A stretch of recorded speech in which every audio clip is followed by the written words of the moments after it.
In today's video, I'm going to teach you how to cancel your Mailchimp subscription quickly and easily in just under 5 minutes. Whether you're looking to switch to another service or simply want to take a break, following along with this guide will make the process smooth and hassle-free.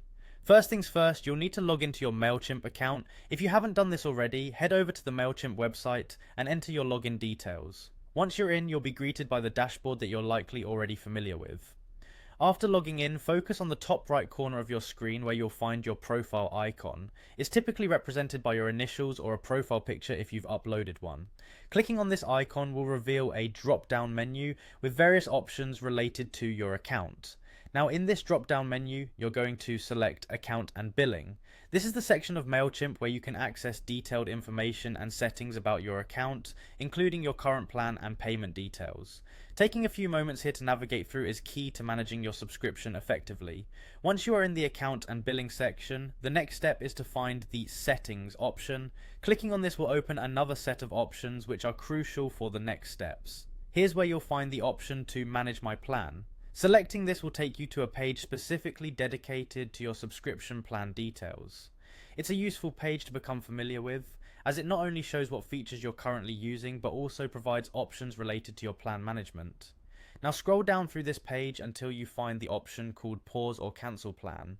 It's placed towards the bottom, so don't rush through this section. Take your time to find it and click on it. At this point you'll see an option to Cancel Plan. Mailchimp will guide you through a series of prompts to confirm your decision. Follow these prompts carefully, ensuring you're certain about each selection before moving forward. Mailchimp requires users to provide a reason for cancelling their subscriptions. This feedback helps them improve their services, so go ahead and select the reason that best fits your situation and proceed. The next step is to confirm your choice to cancel. There may be one last confirmation pop up to ensure that you're entirely sure about this decision. Confirm your intention to proceed with the cancellation. To wrap things up, once everything is processed, you'll receive a confirmation email in your inbox.